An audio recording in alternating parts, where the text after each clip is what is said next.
Baik, selamat pagi. Assalamualaikum warahmatullahi wabarakatuh. Waalaikumsalam. Jumpa lagi dengan kami di Universitas Balikpapan.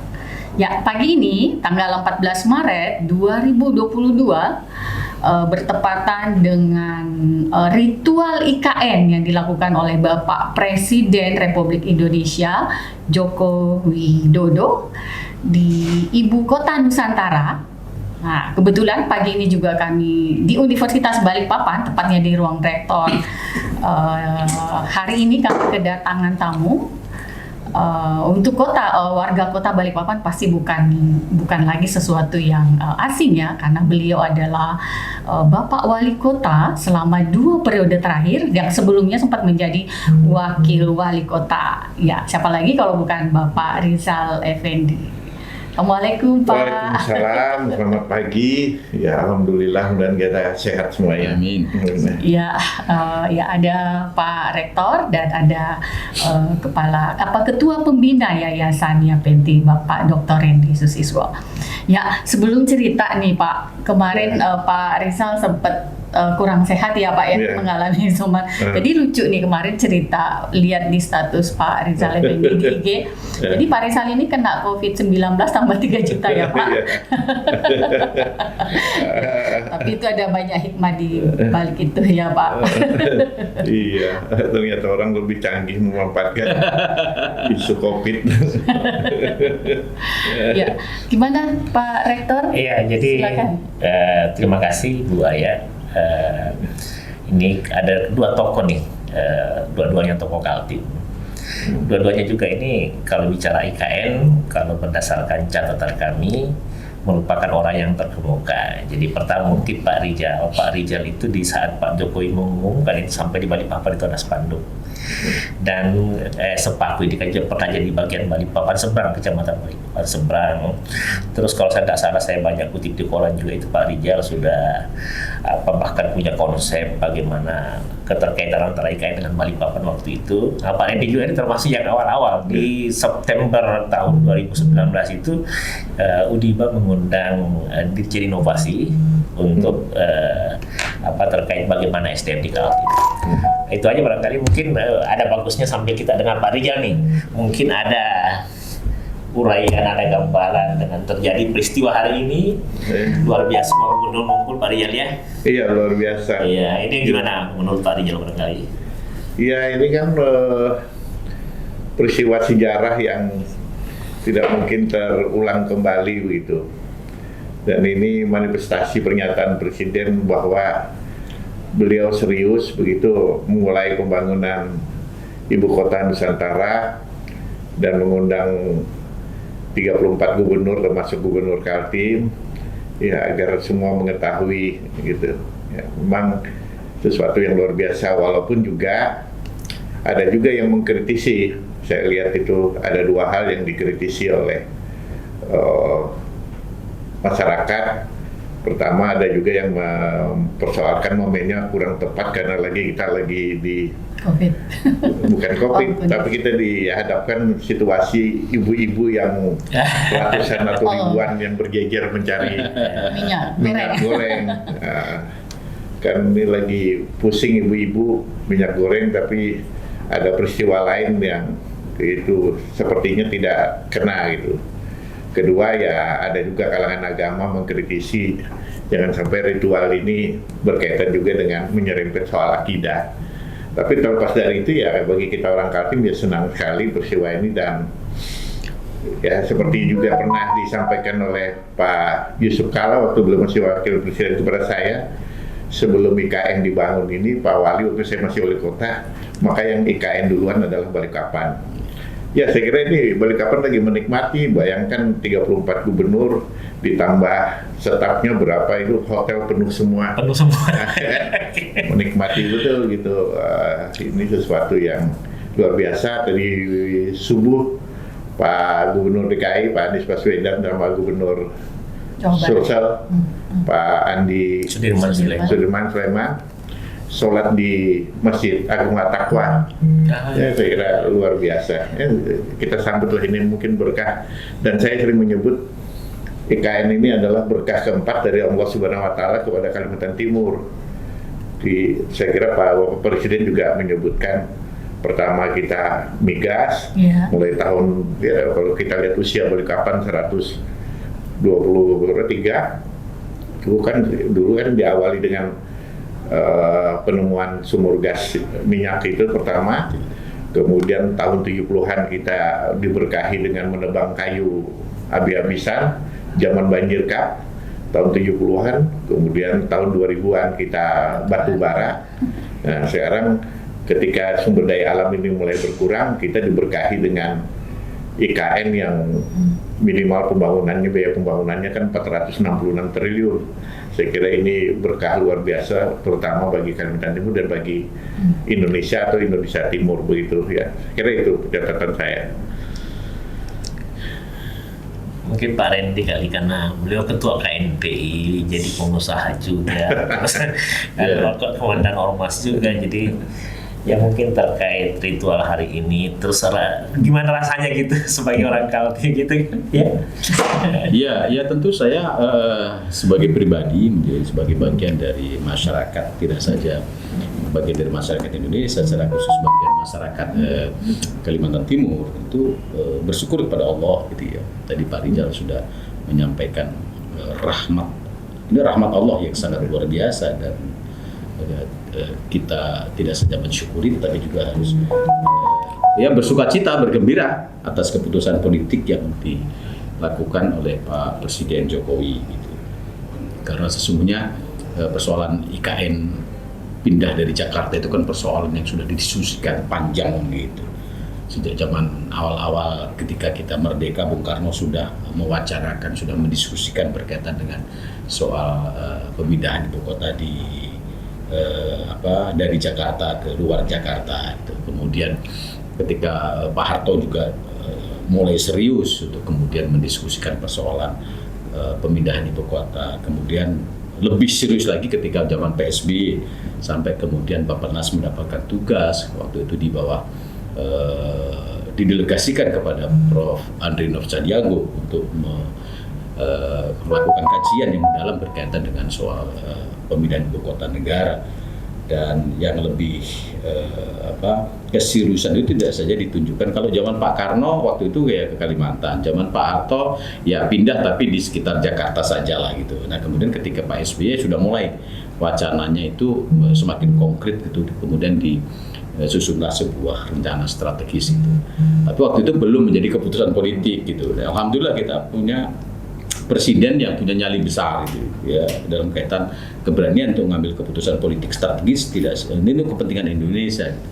Dan keputusan politiknya itu kok kemudian membawa berkah gitu ya, ini kepada masyarakat Kalimantan Timur, ditetapkannya di Kalimantan Timur itu. Nah oleh karenanya kita sebagai bagian dari masyarakat bangsa ini ya, khususnya masyarakat Kalimantan Timur, kita bersyukur dan bersukacita gitu ya, bergembira gitu kan. Karena untuk sekian kali barangkali juga kita memberikan kontribusi besar kepada bangsa ini, kepada negara ini. Karena dengan ibu kota di kawasan titik yang notabene adalah tengah-tengah dari Indonesia, Sabang sampai Merauke ini, kita harapkan bisa juga nantinya menyelesaikan beberapa persoalan bangsa yang sampai sekarang masih juga dipersoalkan. Misalnya berkaitan dengan soal disparitas pembangunan, berbicara tentang pemerataan pembangunan, kemudian secara geopolitik maupun geostrategis juga dilakukan kajian, sehingga kemudian insya Allah gitu, dengan ibu kota di Provinsi Kalimantan Timur, Indonesia ke depan akan semakin lebih maju, lebih bermartabat. Gitu. Kalau sekarang kan selama 70 tahun ya Pak Rizal, kita itu menempati istana warisan Belanda kan, gitu kan di Jakarta gitu. Kita malu juga dengan anak muda Belanda sekarang gitu. Kalau kita ketemu, lu bangsa Indonesia jangan pembualan dong. Istana lu sekarang ini buatan nenek moyang gue kan gitu. Nah kalau sekarang enggak gitu.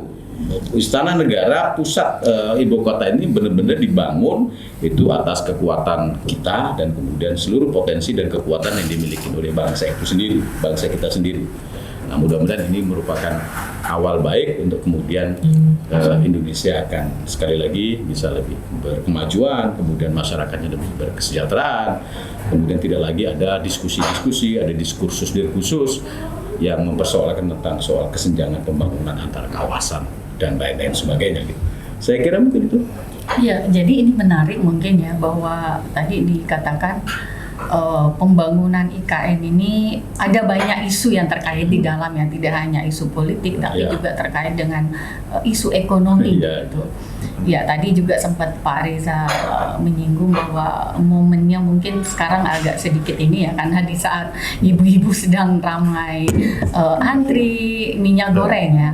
Nah, artinya bahwa IKN ini, kalau kita melihat bahwa ini adalah salah satu momentum untuk perbaikan ekonomi ke depan, tapi di lain sisi kita dihadapkan bahwa kondisi saat ini di mana bangsa kita sedang masih berjibaku dengan COVID, dengan pandemi, pastinya ketika kita bicara ekonomi itu menjadi sebuah persoalan ya, apalagi ada berita bahwa salah satu investor SoftBank itu kan mengundurkan diri itu Pak. Gimana mungkin tanggapan? Saya sedikit dulu, saya luruskan dulu. Yang pertama, jadi kalau isunya terkait COVID itu sebenarnya sudah diantisipasi. Karena kalau misalnya tanpa COVID itu sejak 2020 sudah teruji. Kalau kaitannya, jadi kan ini isu-isu nih, saya baca semua pandangan. Semua rakyat Indonesia, kalau saya punya keyakinan 95%. Kenapa?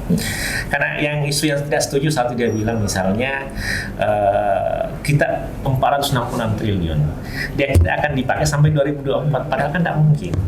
Itu akan dipakai sampai 2045 ya kan, itu satu. Terus yang kedua, dia bilang duitnya mahal, padahal itu kan sedikit aja dibandingkan misalnya dengan kereta cepat. Kereta cepat itu kan, kereta listrik itu kan 100 triliun lebih. Iya kan. Terus yang lain-lain lah misalnya kalau jadi kemudian ini juga bertahap. Saya punya hitungan juga, kalau misalnya itu pun sempurna, kalau sampai 2 tahun itu 40 triliun itu sudah banyak. Dan yang diminta sama Menteri PUPR itu soal 40 triliun. Jadi orang yang menyatakan 466 triliun itu 466 triliun untuk sampai 2045, kemudian 2045 juga itu pun ada unsur swasta. Sebenarnya sih tidak terbebani dari segi itu tuh pandangan saya. Tapi yang penting hari ini sebenarnya saya mau bilang seperti ini. Kan kepala otoritas sudah dibentuk, wakil kepala otoritas sudah dibentuk. Kalau saya sih ini kan harus ada yang kelola, harus ada pamong gitu, pamong yang mengurus keseharian, membantu. Jadi jujur saja saya undang Pak Rijal hari ini karena salah satu yang saya anggap layak itu Pak Rijal untuk membantu kepala dan wakil kepala otorita IKN. Kemarin saya WA dengan kepala otorita, wakil kepala otorita, dia minta supaya masyarakat Kaltim membantu. Itu poinnya karena ini apa istilahnya secara spesifik gitu. Itu barangkali tokoh-tokoh masyarakat Kaltim mulai. Tadi yang menarik sekali Pak Jokowi datang disambut sama Sultan Kutai, ya kan, terus lanjut semua. Dan ini peristiwa yang besar sekali, ini sejarah dan kita bahagia, kita bangga. Pak Rendi, Pak Rijal itu bagian dari sejarah itu sendiri. Tapi ini visinya hebat, tanpa dikawal dengan baik tidak mungkin bisa mencapai tujuan. Nah, yang paling punya apa istilahnya mungkin paling kalau ketika ini disentil orang Kaltim yang pertama akan mempertahankan. Nah itulah pentingnya unsur-unsur orang Kaltim mesti ada di sana. Saya itu untuk sementara untuk meluruskan aja bahwa semua masyarakat Indonesia setuju. Kalau bicara 460 kan sudah gugur 2045. Kalau bicara COVID kan sudah ditunda, ya kan? Ya, bahwa kalau misalnya terkait misalnya SoftBank itu soal lain, itu ada bisa jadi ada keinginan musuhnya kenapa Sinarmas yang masuk, kenapa bukan orang saya. Ini kan itu politis, tapi kita tidak masuk di situ. Yang pas terkait pemerataan, terkait ekonomi, terkait masa depan, ini salah satu yang paling baik untuk Indonesia ke depan. Itu aja untuk sementara mungkin. Ya, ada. Jadi untuk pembiayaan ya itu sudah melalui sebuah perencanaan yang berjenjang sampai di 75 di tahun 2045. Ya, kalau dari Pak Rizal sendiri gimana Pak? Iya kan, kalau saya memang pertama memposisikan IKN itu memang hampir sebagian besar termasuk saya, kita setuju IKN itu. Tapi juga menurut saya pihak-pihak yang mengkritisi IKN juga tetap harus didengar dengan baik. Ya, karena tidak bisa tidak, misalnya isu lingkungan itu sangat peka ya. Misalkan ada kekhawatiran misalnya karena koridor IKN itu sangat berkepentingan misalnya dengan habitat primata kita. dengan tanaman primer kita begitu. Walaupun memang Pak Jokowi sudah menjanjikan dari luas yang 250.000 hektar itu, 200.000 hektar kan itu dibiarkan menjadi kawasan hijau, pengembangan, dan kemudian sudah dipersiapkan nursery-nya, ini pembibitan oleh Menteri Lingkungan Hidup untuk produksi bibit 20 juta bibit begitu. Dalam posisi itu saya berkali-kali minta betul agar soal penanaman pohon ini di leading sektornya diserahkan ke Fakultas Kehutanan Universitas Muarman, karena Unmul itu kan sudah sangat pengalaman dalam hutan tropika humida, hutannya Kaltim dan Bukit Soeharto itu kan hutannya pendidikannya Unmul itu. Kemudian ada kawasan Samboja Lestari yang untuk orang hutan, kemudian ada Bukit Bengkirai, kemudian kalau di Balikpapan ada hutan lindung Sungai Wain yang 11.000 hektar, itu juga sangat penting karena itu. Jadi ya yang mengkritisi saya kira penting juga gitu didengar tetap gitu, tapi bahwa ini IKN harus jalan karena ini tidak gampang. Seperti katakan Pak Randy, memang nih Pak Jokowi ini luar biasa keberaniannya begitu. Nah, saya setuju dan memang kan sempat kecewa orang Kaltim karena ternyata kepala dan wakil kepala otoritasnya tidak orang Kaltim begitu. Tapi langsung dinetralisir oleh Bapak Presiden.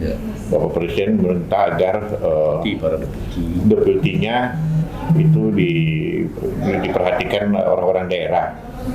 Cuma saya lihat juga di konsep kelembagaan, karena kelembagaan itu salah satu tugas utama dari kepala otorita itu, deputinya itu mungkin terlalu semuanya teknis, sangat teknis itu. Mungkin perlu misalnya ada deputi sosial budaya, nah itu bisa diserahkan kepada orang Kaltim yang mengerti tentang sosial budaya gitu. Saya lihat tidak ada deputi sosial budaya, yang itu semuanya teknis semua gitu.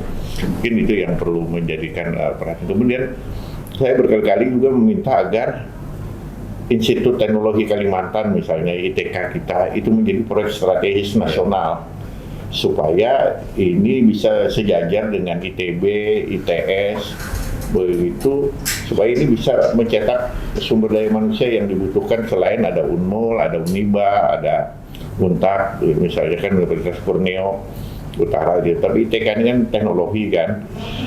Nah, sayangnya itu sampai sekarang tidak kelihatan gitu. Kan ITK kita itu kan membutuhkan pertama lahannya yang kurang uang, itu 300 hektar baru 160 hektar. Kedua kurang dosennya yang qualified, itu saya kurang. Nah, kalau itu proyek strategis nasional, maka itu bisa dipercepat karena nanti pembebasan lahan juga itu APBN. Nah, kemudian memang harus dibantu betul sumber daya manusia yang kearifan lokal ini, karena pengalaman dari perluasan RDMP itu kita selalu kalah waktu. Ketika RDMP membutuhkan tenaga, kita tidak punya. Akhirnya mau tidak mau dari luar, jangankan tenaga ahli di RDMP, tenaga kasar pun dari luar, karena ternyata orang daerah juga tidak bisa memenuhi kualifikasi tenaga kasar pun tidak bisa. Nah, ini yang jangan sampai terjadi. Memang ditantang sama Menteri PU, dia bilang, ayo orang Kaltim jangan sampai nanti ketinggalan. Di dunia usaha juga yang paling bahaya itu kan begini juga saya lihat. Saya ketemu sama salah seorang kontraktor yang ikut mengerjakan bendungan Sepaku yang sekarang menjadi bendungan Sepaku ini sangat penting karena ini menghasilkan 2.500 liter air per detik. Rencananya dulu 1.000 liter untuk Balikpapan, tapi ini dikurangi jadi 500 karena 2.000 dipakai untuk IKN. Nah, itu ada kontraktor ngeluh, Pak, kita orang daerah ini kalau nggak kuat mundur karena pembayarannya lama, Pak. Nah, ini juga bisa salah satu strategi supaya orang daerah tersingkir, pembayarannya lama, jadinya uangnya kan harus temakan bunga. Nah, itu juga di RDMP persoalan seperti itu. Kontraktor daerah itu tersingkir karena tidak mampu bertahan karena pembayarannya lambat. Nah, jangan sampai akal-akalan seperti ini terjadi. Makanya ada usulan dari Pak Roy itu yang pengusaha besar kita itu, ini orang pengusaha kita harus bikin sindikasi atau konsorsium gitu supaya kita bisa mengimbangi, ya kan, jangan sampai ini kuenya tau-taunya dari luar semua. Nah, ini yang tidak gampang nih strategi ini dibangun tuh. Kemudian saya lihat juga di Undang-Undang IKN itu tidak kelihatan posisi kota penyangga, kota satelit, ya kan? Saya lihat di pasal peralihan memang ada menyinggung tentang Kaltim dan PPU dan Kukar, hanya soal penarikan pajak dan retribusi yang masih bisa dilakukan sampai.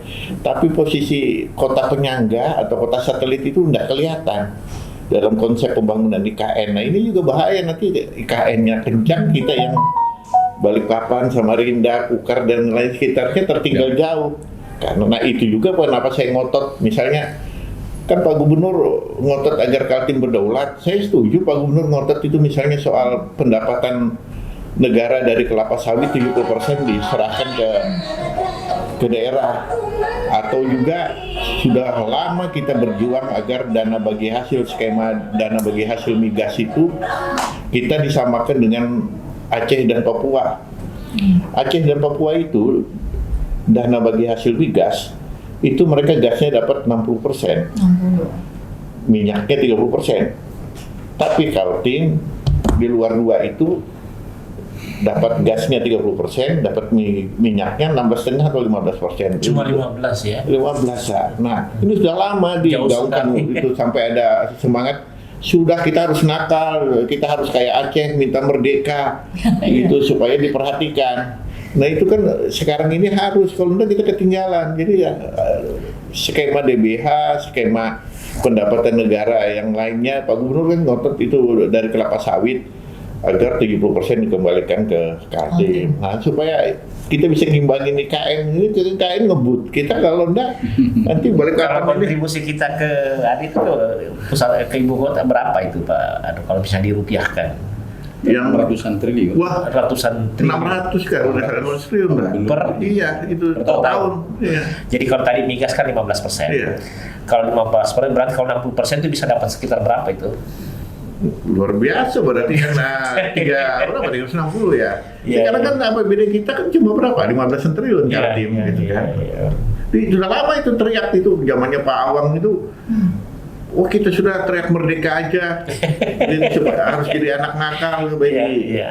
Nah harusnya dengan kita sekarang kata Pak Gubernur kita ini sudah luar biasa untuk kepentingan IKN, harusnya ada negosiasi tentang itu perbaikan ya, atau diimbangi dengan proyek strategis nasional. Saya lihat daftar proyek strategis nasional ada 2 atau 3 aja kita, jalan tol Samarinda Bontang. Kemudian kilang minyak di Bontang, 3 kah itu, nggak ada lagi yang lain, padahal itu ratusan proyek strategis nasional. Yang pasti menggarisbawahi pernyataan Pak Rijal tadi terkait misalnya kota satelit itu. Kalau argumen pemerintah misalnya memindahkan IKN ke Kaltim kemudian atas nama pemerataan, itu sudah bertentangan kalau tidak membangun kota satelit di sekitarnya, karena kan harus secara otomatis kan. Ya itu, nah itu kan nggak kelihatan Pak di undang-undang IKN nggak kelihatan. Saya nggak tahu nanti kalau di peraturan turunannya, kan ini kan lagi dibuat kalau nggak salah 3 peraturan pemerintah, 5 peraturan presiden, 1 kepres, 1 peraturan otorita. Kita tidak ada orang ya yang misalnya semacam membuat kajian peraturan pemerintah untuk mengusulkan hal-hal yang itu sebenarnya ya. Harusnya kan itu otomatis kan.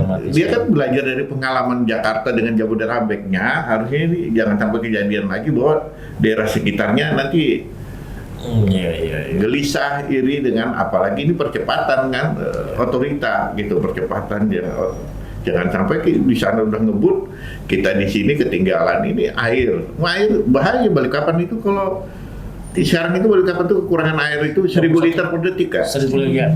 Kalau saya tidak salah kita yang tidak terpenuhi itu 21% ya.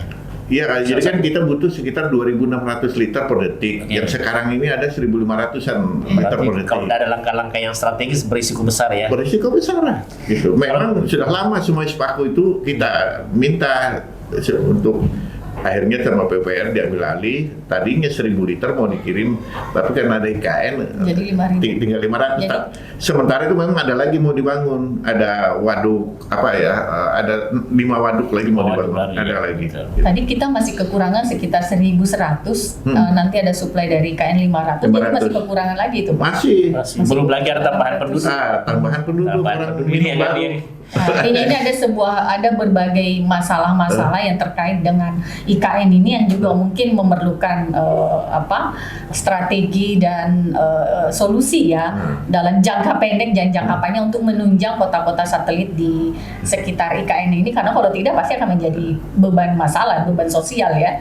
Nanti pasti itu. Nah, memang karena tidak bertambah orang saya sudah kekurangan, apalagi bertambah lagi kan. Ya di sisi lain kita keuntungan ekonominya besar tadi kan, kita sekarang aja ini hotel penuh, makanan orang berebut, kemudian penyewaan mobil mewah, mobil besar sekarang jadi hidup di sini kan, macam-macam ekonomi tumbuh. Saya kira. Tapi ya kebutuhan dasar ini bahaya kalau udah diantisipasi sejak sekarang. Air ini kan sekarang air kita tuh masih menggunakan air sumur dalam sebagian, padahal sumur dalam itu tidak bagus untuk lingkungan, dan juga sekarang debitnya turun terus sumur dalam. Kita waduk kita hanya untuk berapa ini yang sama nih, kalau waduk Manggar ini sama komposisinya dengan waduk Sepaku itu, gitu. Ya saya juga salah satu yang saya kan itu air sebenarnya. Jadi memang kita akan pakai air permukaan, tapi kan itu prosesnya tidak gampang, penyelesaiannya cepat. Kalau Pak Indi gimana? Saya kira begini, itu kan problem-problem ikan yang berdampak terhadap kehidupan kekinian kita yang berkaitan dengan keputusan penetapan. Tapi begini, kalau secara nasional barangkali, kalau secara politik ini sangat luar biasa untuk kepentingan Indonesia gitu. Jadi ada 2 hal yang perlu harus kita pahamkan ini, dan mesti harus menjadi pemahaman kita bersama lah gitu, bahwa keputusan politik berkaitan dengan pemindahan ibu kota Jakarta ke kota Nusantara ini yang sekarang lagi dalam proses pembangunan yang adalah menjadi ibu kota negara ini adalah persoalan yang berkaitan erat dengan kepentingan strategis Indonesia ke depan. Ya.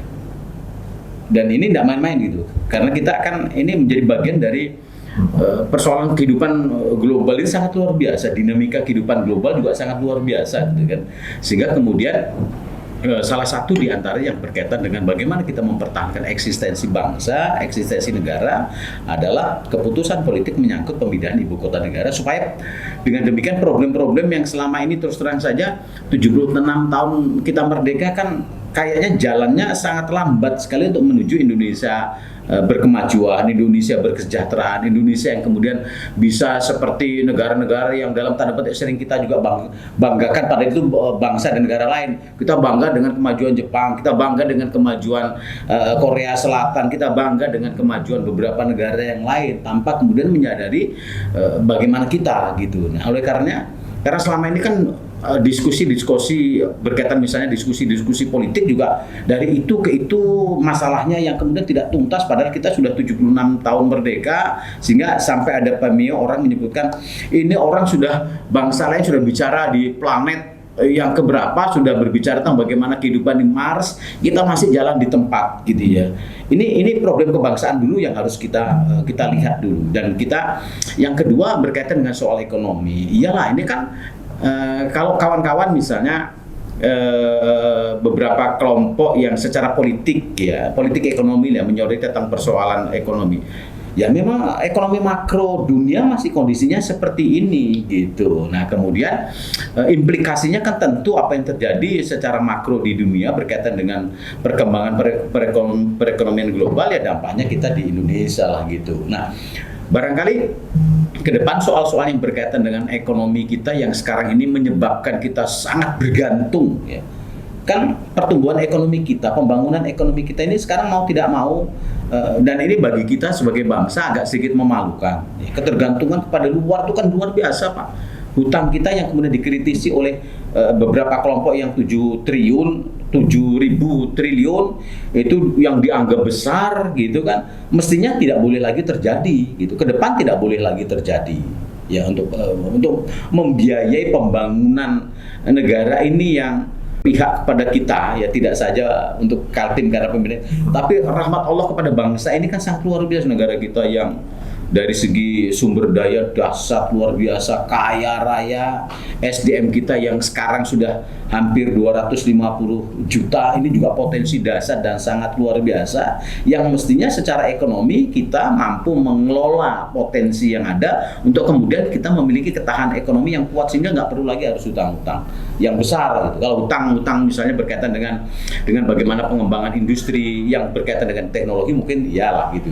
Tapi hutang-hutang untuk pembiayaan pembangunan, hutang-hutang untuk kemudian membangun ketahanan ekonomi rakyat mestinya tidak perlu harus dibiayai dengan hutang-hutang luar. Nah, tapi ini kan persoalan situasional ya, situasional yang ini bergantung kepada bagaimana perekonomian global, bagaimana kemudian kita yang berkait dengan tata niaga dan macam-macam lah gitu.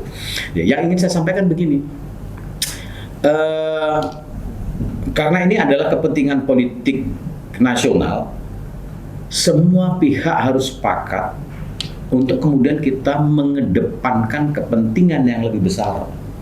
Kepentingan, saya tidak mengatakan bahwa kepentingan yang berkaitan dengan misalnya tadi Pak Rizal mengatakan soal yang sekarang menjadi diskusi di banyak pihak lah, soal minyak goreng, soal COVID. Ini kan persoalan-persoalan yang situasional yang kemudian saya percaya ini sudah dapat diantisipasi dengan berbagai macam regulasi. Ya, berbagai macam regulasi. Saya kira misalnya dengan COVID, alhamdulillah gitu kan. Sekarang orang yang diserahi oleh Pak Jokowi menangani persoalan COVID, ya Pak Luhut Binsar Panjaitan sudah menyatakan bahwa dari pandemi sudah ke endemi, kan alhamdulillah ya kan sekarang itu. Kemudian yang kedua berkaitan dengan soal minyak goreng. Ini kan soal regulasi teknis gitu yang kemudian bisa ditangani oleh para menteri yang adalah pembantu Pak Presiden. Ya, saya berharap misalnya berkaitan dengan soal minyak goreng ini kan juga ironis kan gitu, Mbak. Sangat ironis gitu ya kan. Kita punya potensi, punya kekuatan luar biasa berkaitan dengan industri minyak goreng, tapi kenapa masih kondisinya seperti ini? Ternyata dari berbagai macam penjelasan problemnya kan sekarang di mana gitu kan. Menteri misalnya atau pejabat pada tingkat pusat ya menyampaikan alasan bahwa tidak ada masalah ya kan? Berkaitan dengan, tapi masalahnya ternyata di lapangan. Nah, ini diurai dan itu bukan pekerjaan susah sebenarnya kalau kemudian para pengambil keputusan yang diamanah oleh Pak Jokowi membantu beliau itu menyelesaikan ini dengan baik, dengan benar gitu. Itu yang berkaitan dengan soal ekonomi ekonomi baik makro maupun mikro. Nah, saya melihat yang paling penting betul ada dua hal yang kalau kita menginginkan peran kita orang daerah bisa secara optimal mendukung ikan. Yang pertama berkaitan dengan persoalan penanganan lingkungan betul. Kita sudah punya data, kita sudah punya sumber informasi bahwa di Kalimantan Timur sebelum keputusan IKA ini telah terjadi kerusakan lingkungan yang hebat, gitu kan? Dengan kegiatan-kegiatan eksplorasi maupun eksploitasi, baik itu mulai dari hutan ya, yang kita kenal dulu dengan banjir kapnya itu di tahun 70-an, kemudian kalau minyak nggak terlalu banyak implikasi terhadap kerusakan lingkungan, tapi tambang ini yang dahsyat sangat luar biasa. Nah ini saya melihat informasi yang disampaikan oleh beberapa kelompok masyarakat, oleh teman-teman dari Jatam, oleh teman-teman dari Walhi, ini adalah referensi yang akurasinya sangat valid, dan ini ketika kemudian sekarang pusat kekuasaan ada di Kalimantan, saya percaya bahwa penanganan berkaitan dengan persoalan-persoalan hasil temuan kawan-kawan dari Walhi, teman-teman dari Jatam itu bisa nanti ya ditangani dengan baik oleh pemerintah pusat, oleh presiden yang notabene berkedudukan di Kalimantan Timur, di Kalimantan Timur. Kalau sekarang ini memang susah gitu. Ya. Sekarang pusat pemerintahan presiden di Jakarta gitu. Yang kemudian temuan Jatam itu kan sudah terjadi sejak 20 tahun yang lalu, kemudian diperhebat lagi ketika batu bara. Tapi kemudian kenapa tingkat kerusakan akibat eksplorasi dan eksploitasi perkebunan dan tambang itu tidak bisa ditangani? Karena karena presiden kedudukannya di Jakarta, mata presiden hanya melihat mungkin secara langsung itu di kawasan Jakarta dan sekelilingnya. Untuk melihat bagaimana kondisi lingkungan di Kalimantan ini, kan Dia tanya kepada Kapolri, Kapolri tanya kepada Kapolda, Kapolda tanya gini, kemudian dia tanya kepada Menteri Lingkungan Hidup, kemudian dari Lingkungan Hidup tanya, mata rantainya panjang sehingga tidak bisa melihat secara langsung, dan kemudian terjadilah praktek-praktek eksplorasi dan eksploitasi di sektor SDA ini yang kemudian tidak terkendali seperti sekarang ini, baik yang ilegal maupun yang legal gitu. Ya, itu terjadi luar biasa. Nah, kalau sekarang ini pemerintah ada di sini, presiden di sini ngelihat tuh.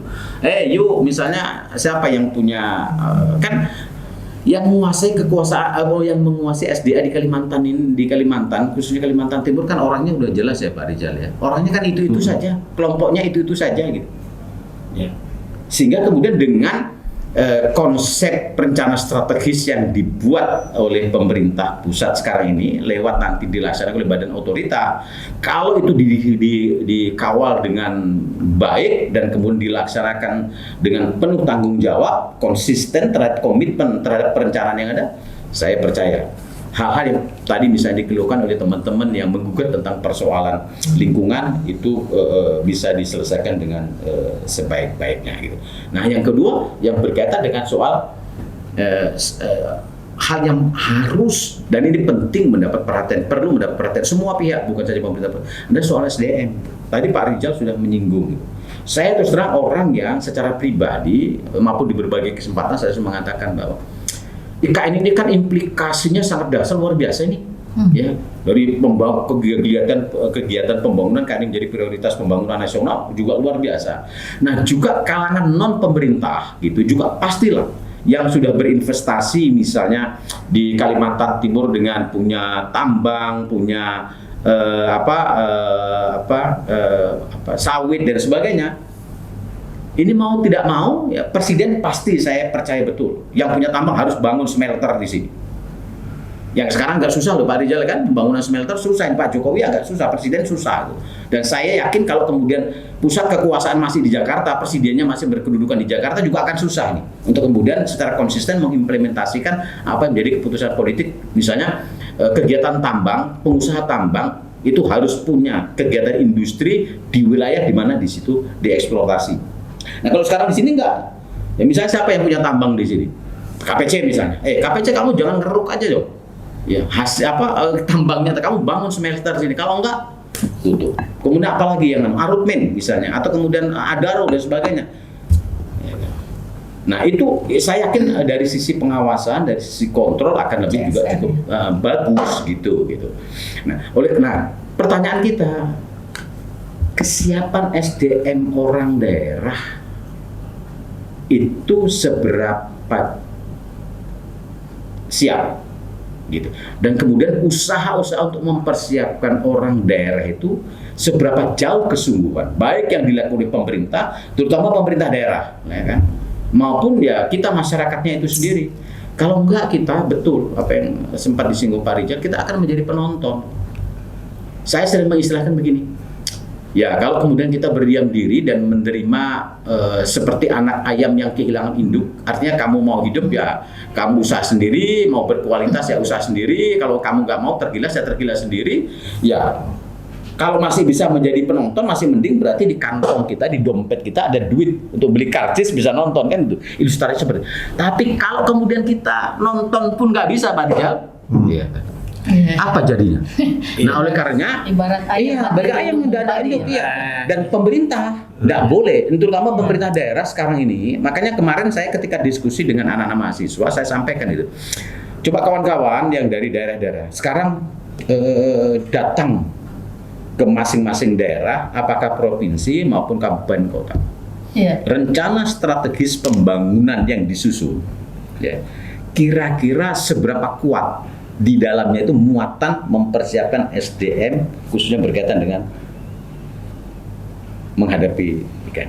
Kalau ternyata model pendekatan perencanaan pembangunan masih juga seperti yang dulu-dulu misalnya, sementara tidak mengabaikan rencana IKN, ya jangan berharap banyak SDM kita bisa Iya. berperan. Jadi ada dua Jadi kunci kita akan fokus di sini dulu. Iya. Ini selesai kita, anu. kita akan Pak Gubernur Kaltim tadi akan selesai. bahas ini. Jadi ini kita sambil nonton. Ah. Kita masuk sekarang masih sambil nonton. Ini Sambutan. gubernur datang semua. Terus ini sangat bersejarah ini. Saya sempat lihat Brasilia.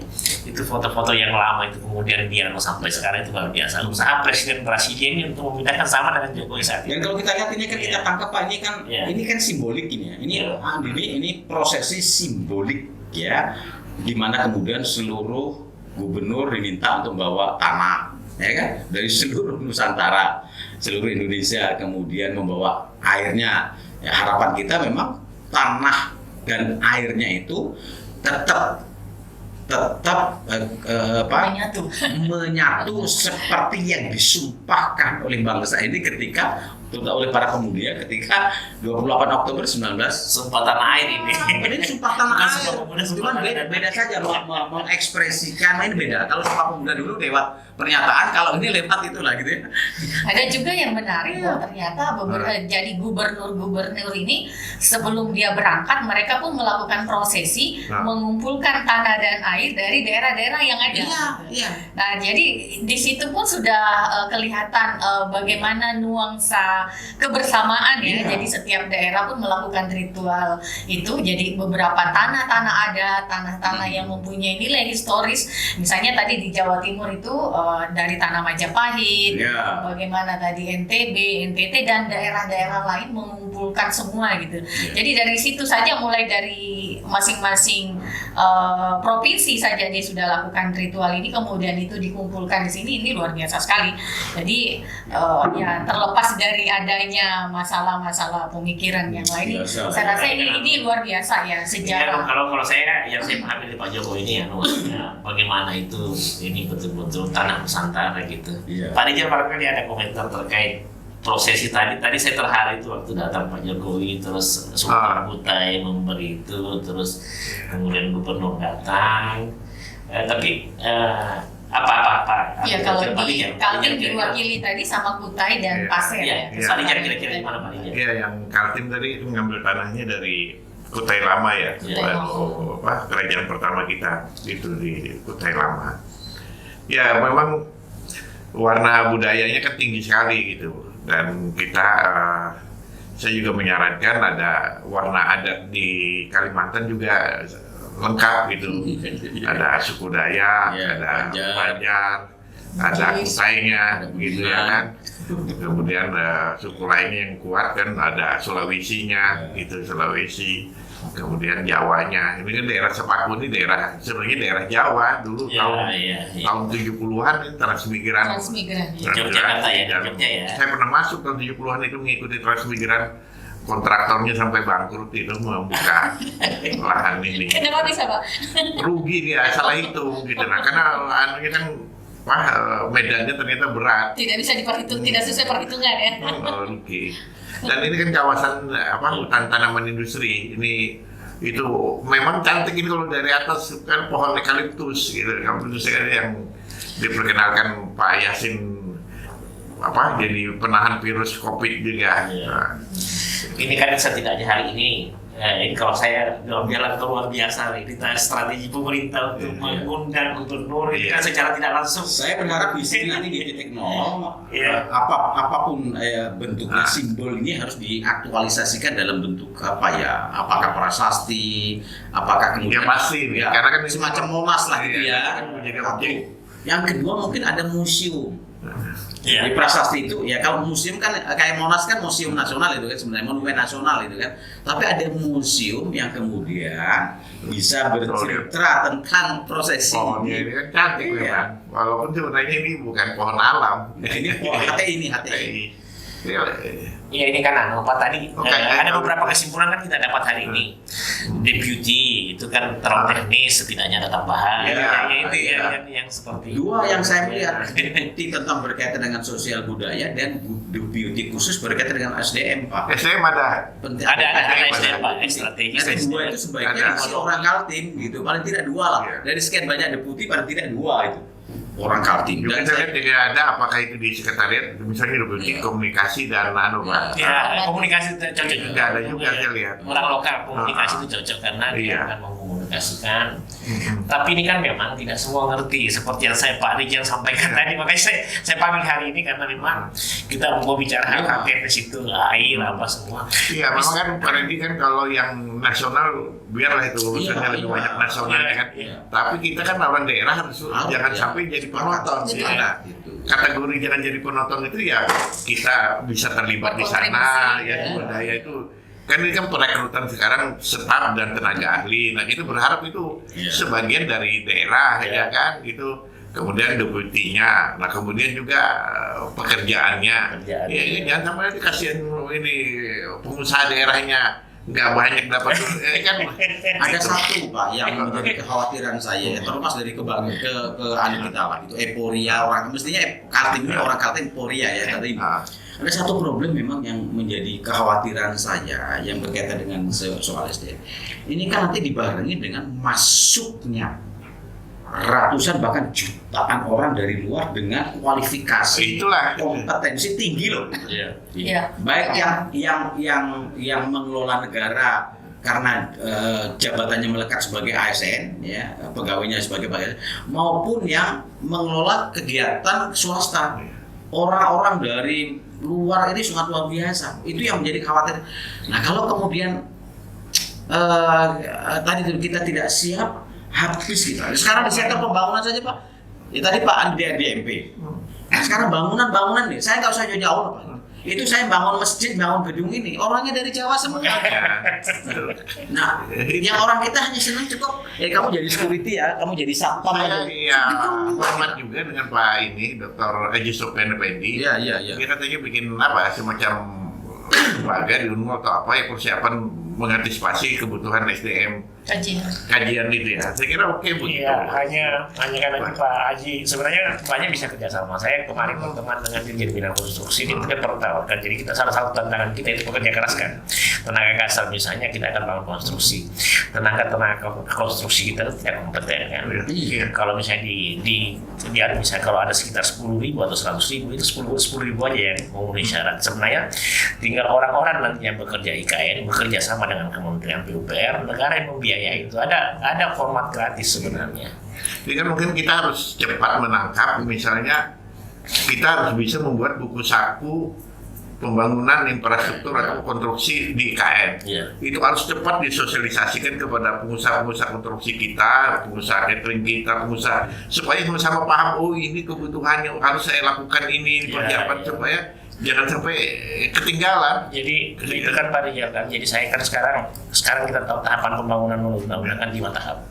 Tahap pertama itu 2022 sampai 2024. Jadi cara memandang persoalan itu memang kita harus mengklaster. Di 2022 ini 2024 ini apa yang akan dibangun. Kebetulan ini Pak Dirjen Cipta Karya dulu Pak Danis ini kan teman ini. Dia memang sering nantang. Dia bilang, Sadi, tahu nggak itu tol dari Balikpapan Samarinda? Itu tidak cukup 5 orang Kaltim yang bekerja itu. Dan itu realitas yang suka tidak suka kita hadapi. Kan kita nanti marah ya kayak RDMP itu cuma marah aja kan teriak-teriak. Apalagi gedung-gedung infrastruktur yang dibangun, terutama gedung-gedung lah fasilitas itu kan dalam tanda betul high teknologi itu. Nah sekarang kita mempersiapkan anak kita yang secara formal misalnya. Kayak pendidikan kita di Kalimantan Timur itu, yang SMK, yang kejuruan itu seperti apa? Adakah sudah evaluasi secara kualitas evaluasi kualitas lah. Tentu nanti untuk menjadi kualitas kan infrastruktur dan sebagainya. Itu sudah dilakukan. Nah yang zamannya kayak Pak Gubernur Pak Awang Farok itu boleh juga. Ketika beliau mau bangun kereta api, ratusan anak kita berusia. Mestinya itu yang walaupun tidak jadi, tapi paling tidak dia benar. Ya kan? Harusnya itu pendekatannya seperti itu, model pendekatan seperti itu. Berani cepat kita. Nah cuma kan persoalan juga kita daerah ini, kita uang nggak cukup. Karena itulah mengapa saya ngotot DBH yang saya bilang. Perlu teriak ya Pak? Iya. Supaya kita punya uang, ini anak cepat-cepat kirim cepat ke Singapura, kirim cepat ke Jepang, cepat kirim itu ya persoalan kan. Pawang kan dulu berani. Walaupun kereta apinya udah jadi, tapi ratusan anak kita ada di Rusia, luar biasa. Saya kira keputusan Dan itu akan terpakai karena kita Saya kira begini, Iya, kereta. betul. dalam konteks keputusan politik bisa dilakukan. Kalau sekarang kan undang-undang IKN tidak mengakomodir itu. Ya, baik. Bisa masuk. Nah, Kalau masuk nggak- undang-undang, peraturan kenapa pemerintah. tidak? Ya, Ya. sekarang dari daerah, Ya. yang mungkin nanti Pak Isradi, Pak Rektor dan kita semua bisa menginisiasi, ya kemudian membuat usulan pembagian perimbangan keuangan itu dilakukan revisi. Dan itu sesegera mungkin gitu. Nah, yang kedua ada keuntungan merevisi itu, Pak. Merevisi ini kan sekarang hutang untuk pembangunan ini kan berapa triliun? 466. 466 triliun. Kalau porsi di dalam undang-undang pembagian perimbangan daerah dan itu bisa dievaluasi, diatur sekalian aja. Ya, untuk yang bagi hasil antara pusat dan daerah Kalimantan Timur disamakan dengan otsusnya Aceh dan ini. Nah, kemudian secara khusus ya, untuk membangun IKN masukkan saja di dalam undang-undang tentang perimbangan keuangan itu. Ya, berapa porsi secara proporsional untuk Saya nggak membiayai. tahu ya apa berhasil Pak Gubernur kan itu kan di undang perimbangan sama di undang-undang pemerintah Pemerintah daerah daerah, diperjuangkan kan kemarin. Itu Apakah di komisi berapa ya Pak ya? Komisi undang-undang ya? Komisi ya harusnya kan wakil-wakil kita yang 6 orang itu ya, ya. mestinya all out itu. Iya. Kan kalau enggak Pak, posisi tawar kita sekarang ini tinggi dengan IKN dengan Pak Jokowi. Jadi seharusnya itu bisa kita lakukan gitu. ini yang latar belakangnya ini Pak Rijal sampai panggil Pak Rijal untuk kita bicara banyak. Iya, nah sampai dengan hari ini juga saya nggak pernah mendengar ke kawan-kawan kita nih, para wakil rakyat yang representasi. Jadi kan kita ini jangan terpancing kemarin sepertinya bagus kasus Edi Mulyadi. Oh iya, Sangat lepas dari persoalan dia, tapi membangunkan kita orang Kaltim atau orang Kalimantan itu, kau selama ini diam aja tentang IKN. Iya. Ya kan setelah disinggung itu Ada yang ada anak jin buang anak baru kita. Iya. Tapi kan harusnya kita bukan soal Edinya juga. Iya. Sekarang ini Kaltim ini Kalimantan dapat apa ini? Kita jangan sampai Iya. itu yang nanti marah-marah aja kita. Ternyata kita nggak bisa apa-apa. Iya. Gitu. Karena ini dipercepat lagi waktunya. Iya. Kan kalau dengan alasan dipercepat pasti tenaganya juga dipercepat. Nah kita belum siap. Jadi kemarin itu kan sekarang salah satu yang dibangun kayak itu bandara runway kan sekitar 3.000 sama dengan di Yogyakarta. Nah kalau saya salah satu yang utama ini kan penduduk asli yang ada di situ, maksudnya Sepaku, warga Sepaku itu kasihan. Maksudnya yang dipindahkan itu betul-betul harus diperhatikan orang-orang yang mau dikemanakan, mau pendidikannya apa semua kan ya. Ini sudah mulai penanaman pohon ini seluruh Indonesia, keren ya. Iya. Ini kita aja enak ini menyaksikan secara langsung. Mudah-mudahan Pak, ini kan proses Betul, yang kenapa itu ada yang Meranti merah. Meranti merah. Kelompok Sorea ini. Iya. Saya bercanda sama Pak Gubernur kan, jangan lupa kasih oleh-oleh Pak Jokowi pasang bumi. Ada di sini kan? Nah, Bukan bajak. di sini banyak pasang bumi Pak, tapi bukan yang di ini, yang di Bukit Bengkirai banyak pasang bumi, gitu Pak. Sayangnya nggak musim buah lagi, kalau di sini banyak kan loh, itu durian hutan. Lain kan biasa, misalnya ada lahung, ada karantungan. Durian yang itu warna merah marun itu sama yang hijau. Iya. kapul sekarang banyak sih. Buah lokal. Nah, tapi kalau yang di kawasan inti ini sudah tidak ada, ini semua eukaliptus semua. Gitu. Data ini kelihatan sederhana tapi sangat strategis kegiatan hari ini.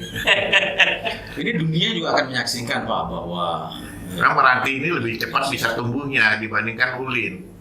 Sekarang kan itu sekitar 300.000 hektar, jadi 256 hektar itu daratan. Lautan kan dia sekitar 50, nah, itu yang luar biasa. Nah itu sekarang itu kalau dari IKN itu bisa motong di Palu itu, ya luar biasa. Jadi potensi Alki 2 juga itu yang strategis. Nah kalau yang dari lautan yang memang yang cukup kita cermati memang Teluk Balikpapan lah. Iya. Karena pelabuhan itu memang yang paling pas itu di kawasan Karyangau itu karena kedalamannya di atas 16 meter. Iya. Tapi persoalannya di Teluk Balikpapan itu di kawasan Karyangau itu sebagian adalah hutan mangrove.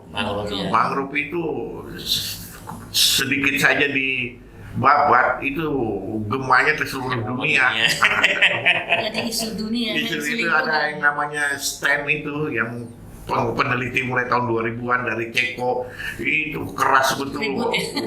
Seekor dugong aja meninggal mati, wah dia nyamuknya warna itu. Ya oke, di hari ini kira-kira ada mau disampaikan masing-masing barangkali sebagai penutup di diskusi podcast kita pagi ini. Ya, yang pertama memang kita harus betul-betul pertama bersyukur, terima kasih Bapak Presiden ya karena semakin yakin bahwa IKN segera dibangun begitu. Kedua, selamat kepada Pak Bambang sama Pak Doni. Saya kira beliau sudah ingat ada pesan pertama Presiden adalah perhatikan orang daerah. Ya, begitu perhatikan orang daerah itu. Jadi kita mohon Pak Bambang dan Pak Doni betul-betul memberi kesempatan kepada putra daerah begitu untuk ikut di otorita begitu. Dan kemudian ya kita sendiri daerah harus bersiap mengantisipasi kebutuhan tenaga sumber daya ini di IKN ya begitu dan ya saya kira mudah-mudahan semuanya lancar. Dan kita berdoa gitu IKN betul-betul menjadi kenyataan dan sejarah besar bagi bangsa Indonesia. Iya. Pak Reddy? Ya, saya kira sama seperti Pak Richard. Tentu sebagai bagian dari masyarakat Kalimantan Timur, saya mengajak kepada semua pihak untuk mensyukuri atas berkah Allah dengan ditetapkan Kalimantan Timur sebagai ibu kota negara. Yang kedua, mari kita bersama-sama membangun kekompakan untuk kemudian menyiapkan dalam bentuk bersama-sama berjuang untuk menyiapkan diri dengan sebaik-baiknya berkaitan dengan kesiapan kita memasuki era baru. Ini saya anggap sebagai era baru Indonesia ke depan di mana daerah ini menjadi ibu kota negara dan kesiapan SDM kita menjadi sangat penting karena kalau tidak kita nanti bisa menjadi penonton di tengah-tengah gemuruh geliat pembangunan dan dinamika kehidupan kawasan ini setelah ibu kota negara. Dan kita berbaik sangka dengan semua pihak walaupun kita tahu secara konstitusi Pak Jokowi akan berakhir masa jabatannya di 2024 gitu ya. Tetapi saya percaya betul siapapun nanti yang terpilih menjadi presiden akan tetap punya komitmen dan konsisten untuk membangun ibu kota negara.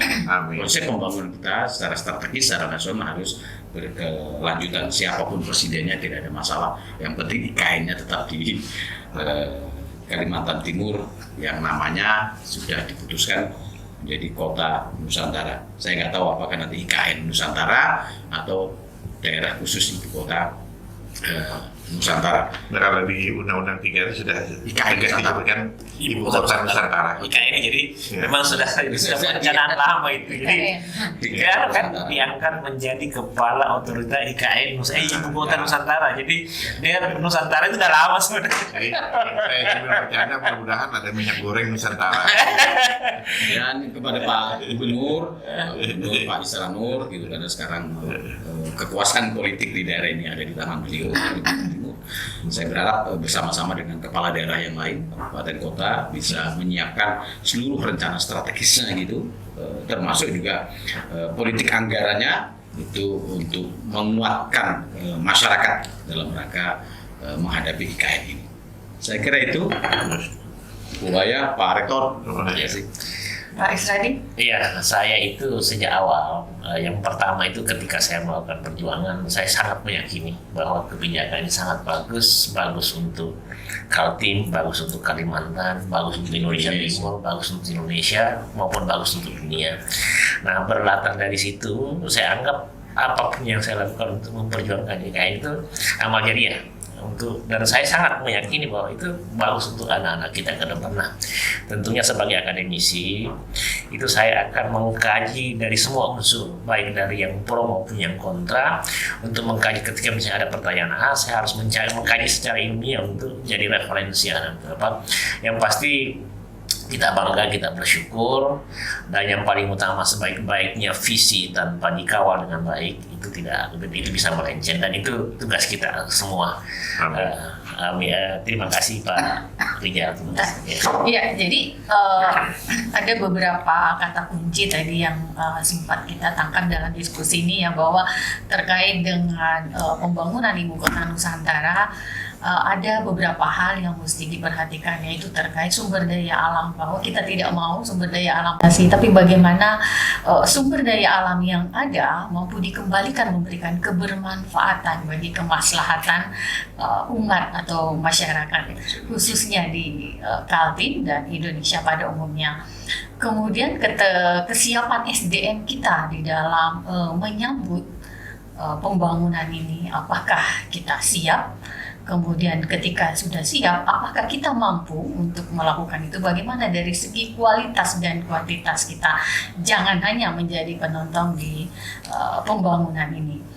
Dan yang menarik dari Pak Rizal tadi bahwa mestinya bagaimana dana perimbangan itu ya untuk Kaltim bisa secara proporsional itu disesuaikan dengan kebutuhan di dalam pembangunan, khususnya kota-kota satelit yang ada di sekitar IKN ini. Dan satu hal lagi terkait dengan undang-undang IKN, bahwa ada celah yang bisa mungkin menjadi bahan diskusi lanjut, bagaimana terkait dengan sosial budaya. Ya, kemudian harapan kita selama ini bahwa dengan dibentuknya Badan Otorita IKN, orang lokal Kaltim, ya mungkin juga orang Balikpapan, bagaimana bisa diberdayakan dan dimanfaatkan untuk terlibat di dalam Badan Otorita ini, ya mungkin dalam bidang sosial budaya atau bidang informasi dan komunikasi, ya mungkin bahwa ya Kaltim pun tidak kekurangan sumber daya manusia yang mumpuni untuk itu ya. Ada Pak Rizal yang 2 periode menjadi wali kota yang cukup sangat paham tentang kondisi Balikpapan. Ada Pak Rektor Universitas Balikpapan yang sangat intens melakukan diskusi-diskusi maupun tulisan-tulisan terkait dengan IKN, dan ada Pak Rendi Ketua Dewan Pembina ya Penti yang cukup intens juga di dalam mengawal terkait dengan IKN ini. Ya pastinya bahwa pada hari ini kita semua merasakan kegembiraan dan rasa syukur bagaimana sampai hari ini upaya-upaya pembangunan IKN ini bisa berjalan lancar. Ya harapan kita semua seperti itu, dan yang terpenting adalah pembangunan IKN ini betul-betul memberikan kemaslahatan bagi umat bangsa untuk menuju kejayaan bangsa dan negara kita. Ya, demikian mungkin secara singkat hari ini ya diskusi kita tentang IKN. Lebih dan kurangnya mohon dimaafkan. Sampai jumpa di diskusi berikutnya dengan tema dan topik yang tidak jauh lebih menarik daripada hari ini. Ya, baik. Terima kasih. Kita ke meja situ.